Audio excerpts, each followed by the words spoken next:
sekali, hidup berkali-kali. Mati sekali, hidup berkali-kali.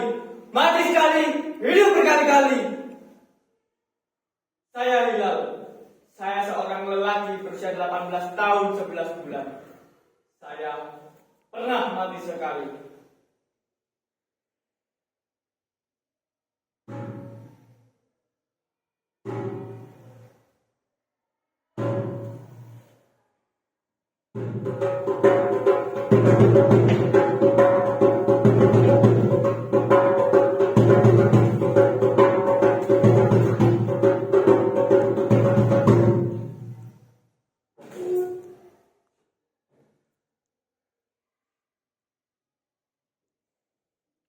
Penggaris ini adalah benda paling jujur di dunia.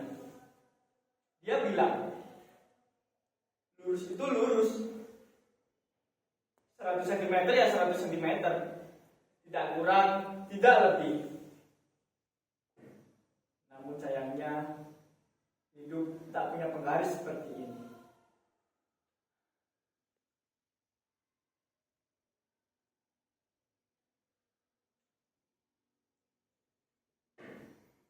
Saya putus sekolah kelas 1 SMP saat ini. Baru memulai jalan. Itu artinya saya ini seperti kalimat yang dipotong di tengah-tengah. Kalimat yang tak ada predikatnya. Cuma ada subjeknya. Saya yang berhenti, saya yang menyesal.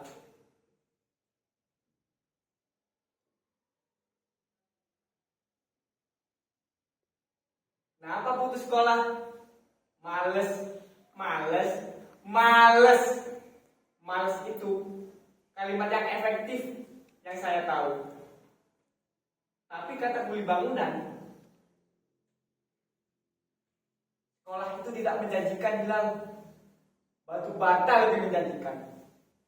Mengukur semen lebih nyata daripada kata sifat yang kau belajar di sekolah.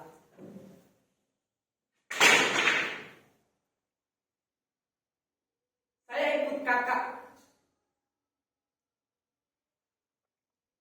ikut kakak kuli bangunan, jadi tukang angkut bata. Saya ikut kakak pergi jual martabak di suatu wilayah tapal kuda. Lalu mencuci mobil selama 1 tahun di daerah Malang. Lelah, berat, tapi nyata. Sampai beberapa bulan berlalu. Suatu hari, kepala desa menyuruh saya untuk menulis surat. Surat untuk permohonan bibit jagung ke Dinas Pertanian. Bibit jagung untuk orang tua saya yang belum kenal pasti dengan huruf.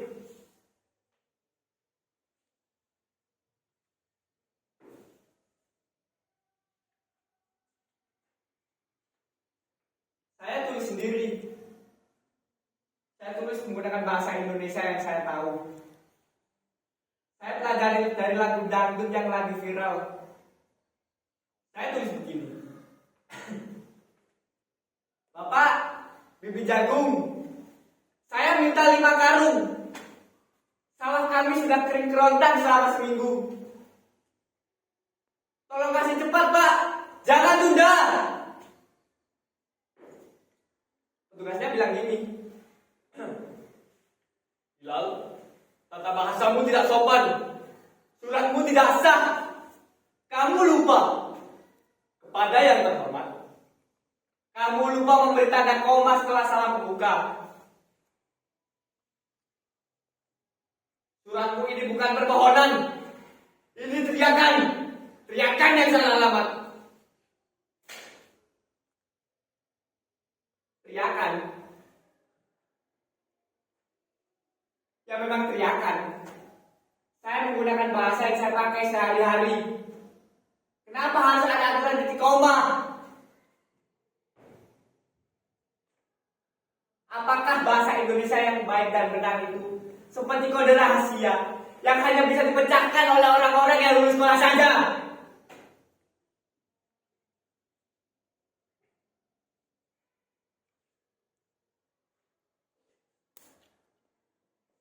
Mereka bilang, kasih itu bahasa pasar.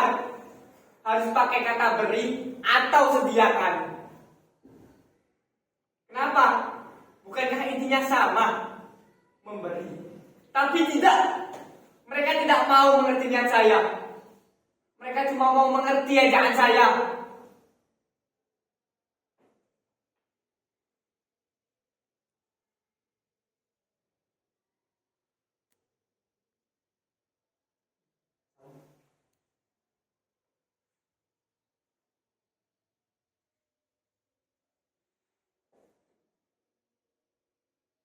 Saya baru sadar pendidikan itu bukan cuma menghitung dan membaca saja. Pendidikan itu tentang menghubungkan kembali niat saya dengan dunia luar yang resmi. Bahasa adalah kabelnya. Kabel yang putus sejak saya meninggalkan kelas 1 SMP harus kembali saya benahi.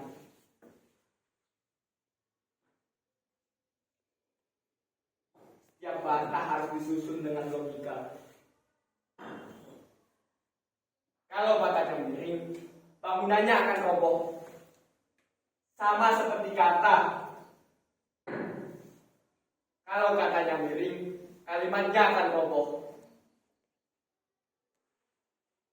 Kalau kalimatnya roboh, masa depan saya, kita semua juga akan roboh.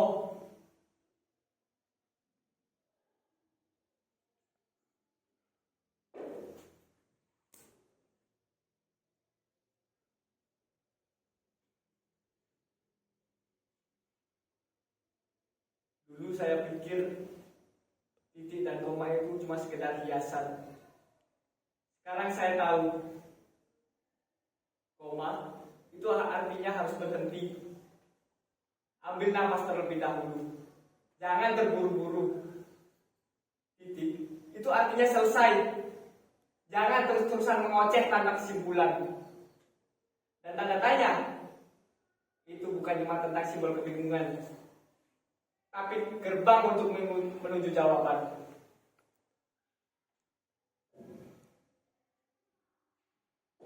Pak Guru, sekarang saya mengerti di mana letak koma. Bukan di tengah kalimat frustasi saya, tapi di tengah hidup saya untuk berhenti sejenak, memikirkan apa-apa yang salah dari keputusan saya.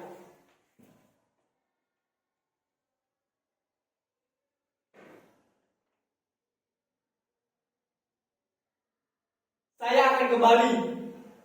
Saya akan belajar lagi. Saya akan belajar tentang ejaan yang disempurnakan. Agar suatu saat nanti surat permohonan saya tak lagi jadi teriakan yang salah alamat.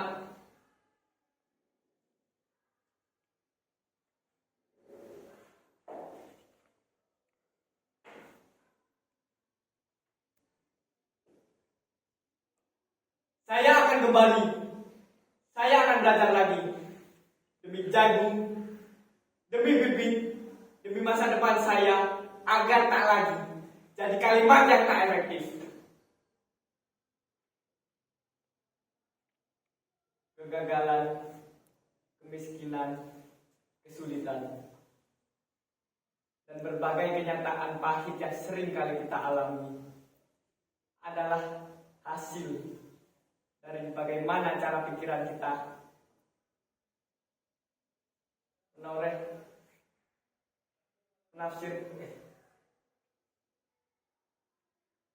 adalah hasil dari cara pikiran kita melihat dunia sekitar, sehingga kita bernasib buruk. Jika pikiran kita seringkali buruk, maka kita akan bernasib buruk. Jika pikiran kita baik, maka kita akan bernasib baik.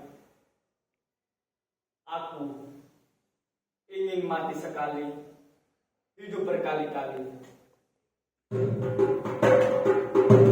Mati sekali, hidup berkali-kali.